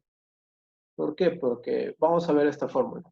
Así como yo les dije que el SF era la pendiente de la recta tangente a la curva de energía y a partir del y, la curva de energía es paralela a la pendiente del fondo. Entonces, si yo tomase dos valores muy cercanos a y, las pendientes serían muy parecidas a ese sub-cero, y el promedio aún más. Entonces, si yo lo reemplazase aquí, como este sería relativamente igual a ese sub-cero, el valor, la distancia, tendería al infinito. Por eso, en general, con este tipo de problemas, nunca tomamos directamente y sub n. Siempre tomamos un valor relativamente menor. Por ejemplo, 0.95 y sub n o 0.9 y sub n. Siempre tomamos valores menores a esto, porque si nos acercamos al y sub n, su posición tiende al infinito. Es lo que quería acotar. ¿Okay? Entonces vamos directamente con los cálculos. Sabemos que para un M2 el sentido de cálculo comienza desde el tirante crítico. Aquí está, perdón por no mencionarlo. Comienza desde el tirante crítico hacia el tirante normal. ¿Okay? Con lo cual se calculan los valores de estos dos tirantes. Aquí lo que mencionaba. El tirante crítico es el tirante que cumple esta igualdad. Y resolviendo me sale que el tirante crítico es 0.865. Igual acá, el tirante normal es aquel que me cumple esta igualdad. Entonces, si yo resuelvo, me sale que el tirante normal es 1.292 metros.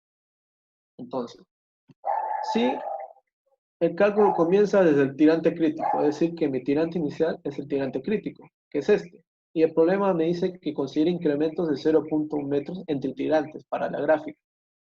Entonces, lo que hago es que a cada valor le voy sumando 0.1, 0.1, 0.1, 0.1, 0.1, 0.1. Y aquí me detengo y veo que este valor es cercano a esto, pero no es muy cercano, porque es 1.265 y este es 1.292. Es decir, que no está muy cerca, por así decirlo. Con lo cual digo, ok, es aceptable, mi gráfica no se va a ir al infinito. Con lo cual digo, ok, me quedo con estos 5 tirantes. Vale, y con esto calculo los parámetros que vienen a hacer esto para graficar cuantitativamente la curva. Aquí están los datos, las expresiones, y para automatizarlo todo ya lo tengo preparado. Para el tirante inicial, que viene a ser el tirante crítico, de 0.85 metros, me sale un área, un perímetro y una velocidad. Aquí están las expresiones, aquí están los datos. Entonces hallo la energía para dicho tirante con esta expresión. ¿Ok? Hago la pendiente de la recta tangente con esta otra expresión. Y, bueno, yo sé su posición inicial que es 2000 metros. ¿Listo? Esta es la posición inicial. Ahora vamos con el siguiente tirante, que viene a ser 0.965, que es el incremento de 0.1, me sale un área de 9.566, un perímetro mojado, otra velocidad, otra energía, y como ahora sí ya puedo calcular la variación de energía, porque ya tengo dos valores, entonces la calculo como el valor inicial menos el valor final, que aquí está expresado. Y me sale un valor negativo. Ahora también calculo la pendiente. Con esta expresión me sale este valor y ya tengo dos valores de las pendientes, entonces saco su promedio. Aquí está. Y le resto la pendiente del fondo menos la pendiente del fondo del canal menos el promedio de las pendientes. Y me sale este valor. Y directamente divido variación de energía entre la pendiente del fondo menos las pendientes promedio y me sale este valor. Y lo voy sumando. Y como vemos, va decreciendo en la posición. ¿Por qué? Porque estamos considerando este sentido de cálculo. Para este sentido. Es decir que, lógicamente, tienen que salir valores menores a 2000. Y así sucesivamente. Y quiero simplemente darles un comentario que en Y5, que este valor es relativamente próximo a 1.292, que es el tirante normal. Muy bien. Ok, si nosotros nos damos cuenta, la pendiente de la recta tangente a su curva de energía es relativamente cercana a la pendiente del fondo del canal. O sea, es muy cercano. Es decir, si tomásemos otro valor, no sé, digamos 1.29 como Y6, seguramente su SF tendría algo como 0.00, no sé, 0.61. Y el promedio sería aún más cercano a la pendiente del fondo del canal.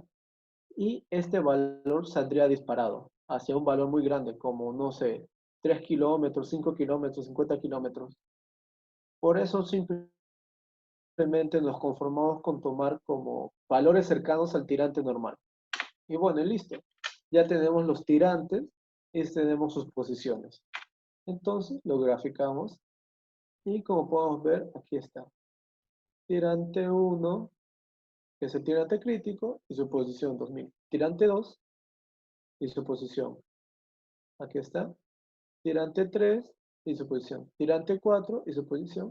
Y tirante 5, que es cercano al tirante normal, ven que es como que se ha disparado la distancia, porque está relativamente cerca y este ha salido disparado. Es por eso que nos conformamos en tomar valores relativamente cercanos al tirante normal. Ok. Entonces ya les expliqué cómo va el tema de un flujo gradualmente variado y cómo obtener cuantitativamente su perfil. Entonces Jorge se encargará de enseñarles cómo se codificaría este. Entonces, Jorge,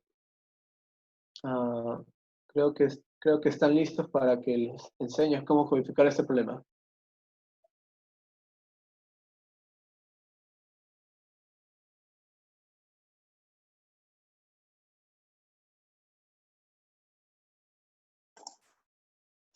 Gracias por permitirme desmutearme.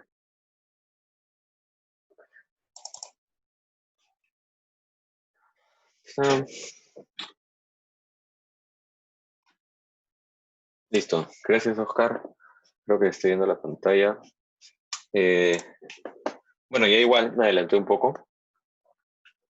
He colocado ya los datos, las constantes que ya sabemos cómo generar, ¿no? Voy a seleccionarlo todo y voy a presionar F9 para poder ejecutar solamente ese pedazo de código.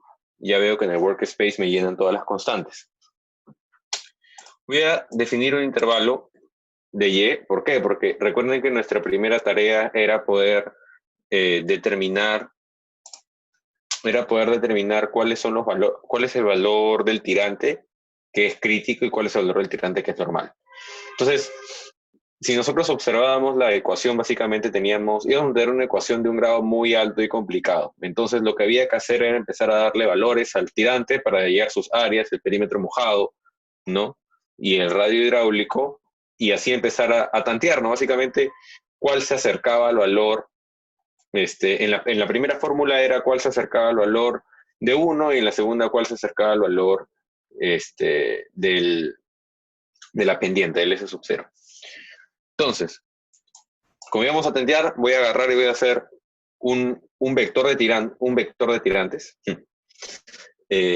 Igual, no voy a coger el 0, voy a empezar de 0.01, voy a llegar hasta 5, ¿ya? ¿Y por qué hasta 5? Para darle primero un valor acá, ¿no? Que de hecho era... De hecho, podríamos revisarlo más, ¿no? Pero ya he generado este intervalo. Voy a generar también un vector. Voy a analizar las áreas para cada uno de los tirantes. Voy a analizar el ancho, ¿ya? El ancho de la superficie, el ancho superficial de para cada uno de los tirantes, y voy a hallar el perímetro mojado para cada uno de los tirantes, ¿ya? Además, me falta uno que es, voy a hallar el radio hidráulico. Y voy a hallar también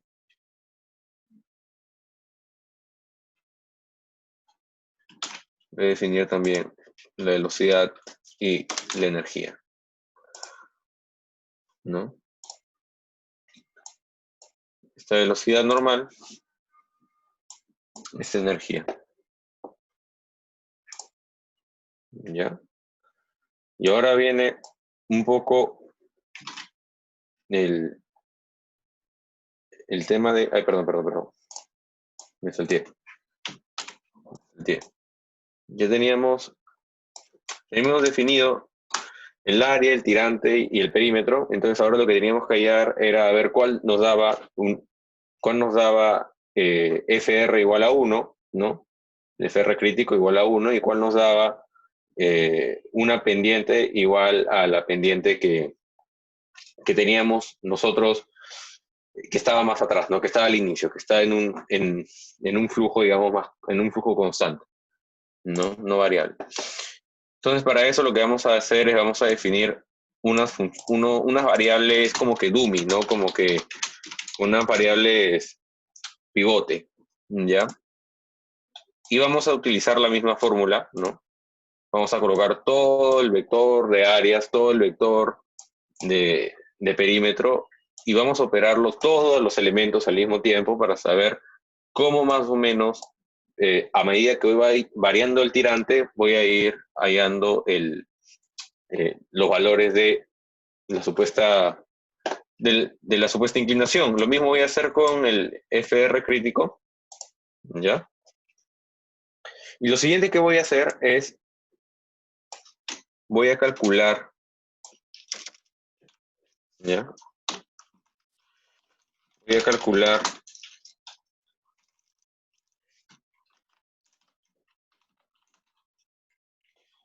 el YN y YC, ¿no? El tirante normal y el tirante crítico. Ya, ahora, ya, ¿qué es lo que voy a hacer entonces? Voy a hallar la diferencia entre todo el vector de las inclinaciones calculadas y la inclinación que debería ser.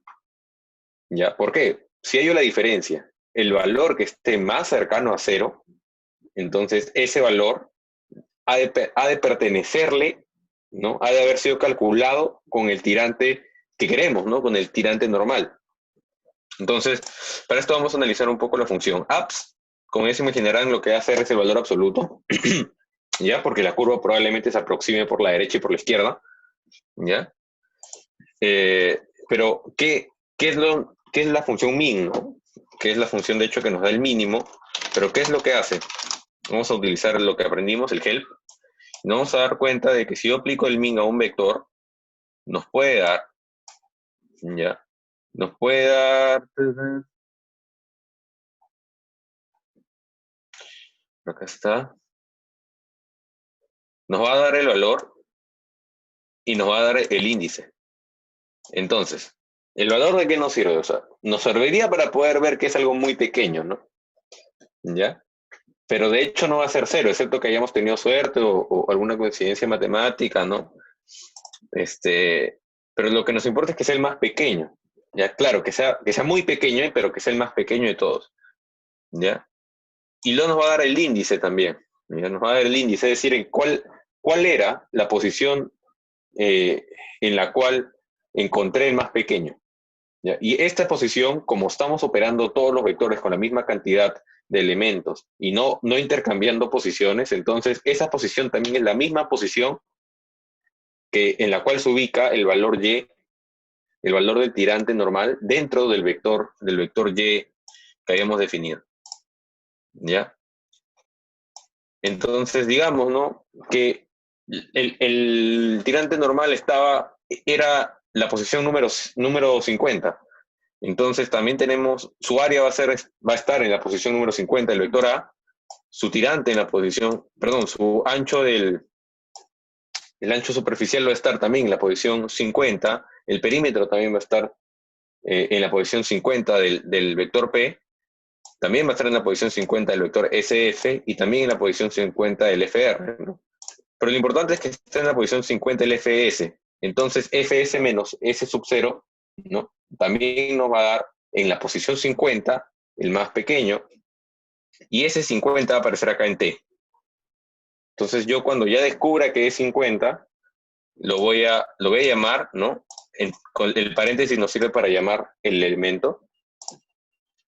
Lo voy a llamar y, con S9, vamos a descubrir cuál es el tirante normal. Lo mismo vamos a hacer con el tirante crítico, ¿no? Solo que ahora vamos a diferenciar, no vamos a hallar la diferencia entre FR y 1, ¿no? Porque queremos que FR sea 1.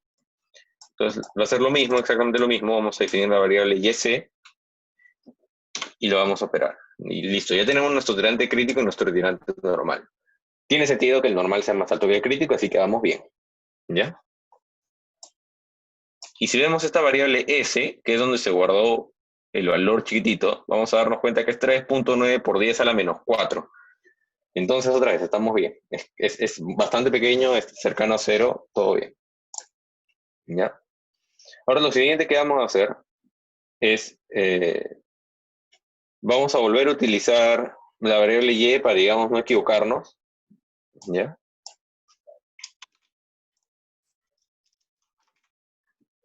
¿Y cómo es que limpiábamos, cómo es que borrábamos la variable Y del workspace? ¿Cómo es que la borrábamos? Con clear.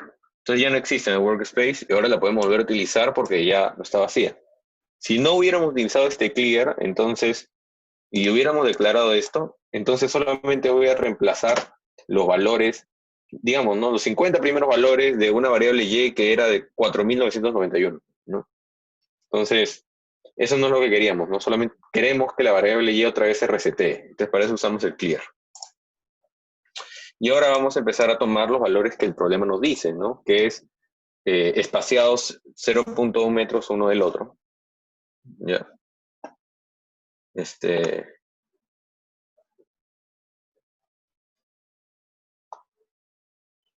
vamos a hacer este intervalo desde el Y crítico hasta el YN, ¿no? Y ahora, como ya sabemos, o sea, como ya tenemos, digamos, hasta este punto ya deberíamos tener, aquí están. Estos son los valores de los tirantes, ¿no? Que vamos a encontrar. Muy bien, todo muy bien. Y nos damos cuenta que, ¿no? El tirante normal 1.2920 y el tirante crítico 1.2650. Ya sabíamos que partiéndolo hasta, o sea, digamos, partiéndolo hasta ahí, no íbamos a llegar muy cerca, o sea, íbamos a llegar lo suficientemente cerca, eso ya lo habíamos visto en el ejercicio. Entonces, digamos, está todo muy bien, no nos va a afectar matemáticamente un número muy grande, como ya les explicó Oscar que podría pasar si nos acercamos mucho al tirante normal. Entonces,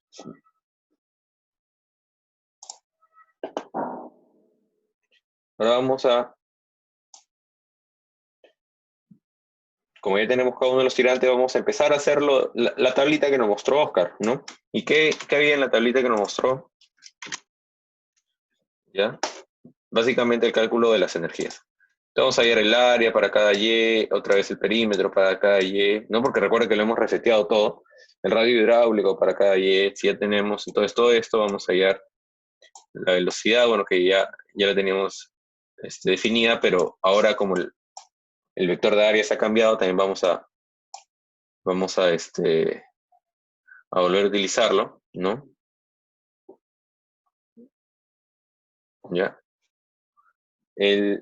Acá podríamos limpiar también A, P y RH, ¿no? Antes. Pero no lo vamos a hacer porque no lo vamos, o sea, yo ya sé que Y solamente tiene 5 elementos, entonces yo sé que solamente voy a operar los 5 primeros elementos, ¿no? ¿Y qué es lo que vamos a hacer luego? Pues vamos a calcular las posiciones, me faltó el S sub F, o sea, la pendiente, ¿no? Necesitábamos.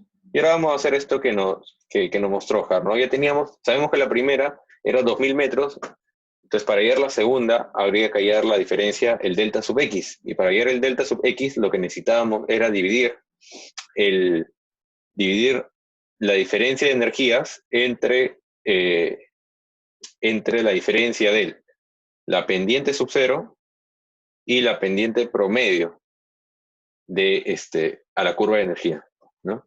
Entonces vamos a hacer esto primero para el primer punto, ¿ya? Entonces ya definíamos que vamos a definir un vector X donde van a estar las posiciones. Vamos a decir, X va a ser el L, que era la posición inicial, ¿no? 2000, que habíamos definido previamente. Y vamos a empezar a definir otro vector, ¿ya? Ese es su F promedio, ¿no? Entonces vamos a empezar a definirlo y vamos a decir, ok, el promedio de las pendientes a la curva de energía va a ser en la posición número 2, se va a definir de esta manera, ¿no? Que básicamente haciendo el promedio entre dos elementos del mismo vector SF. Y luego vamos a definir, esto es la variación de X, entonces X2 es X1 más su variación. Entonces tenemos eso para X2 y vamos a hacer eso todo hasta los 5 puntos que nos interesan, ¿no? X5, ¿ya? Y luego vamos a simplemente plotear, que también ya lo tengo acá. Vamos a decir que este es el ploteo, ¿no? Y ya está todo. Entonces acá deberíamos que ver los X que acabamos de definir y el Y, ¿no?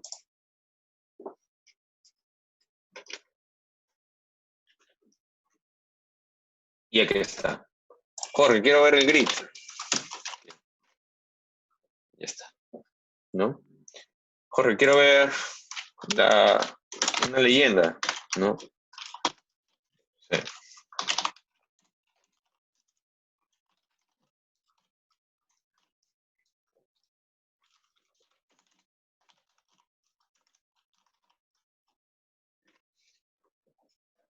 Curva de perfil de flujo. Muy bien. Y acá tenemos los puntos, ¿no? El primero que era muy pequeñito, 2, 3, 4 y el quinto. Y como vemos, lo único que nos hace el MATLAB es básicamente unirlos, ¿no? Aquí hay una pregunta, bro. Y eso sería todo, ¿no? Eso sería todo, chicos. Espero que sus dudas hayan sido resueltas. Espero que les haya gustado también el taller. Nos hemos pasado bastante, mucho 2 horas acá. Espero que no se hayan dormido. Y nada, muchas gracias. Muchas gracias a nuestros ponentes, Oscar y Jorge, por este gran taller que han llevado a cabo y por brindarnos parte de sus conocimientos respecto a este tema. De parte de GEMRA les agradecemos por su disposición de participar en este evento y promover el conocimiento. Les hacemos entrega de estos certificados, tanto a Oscar como a Jorge. Y muchas gracias.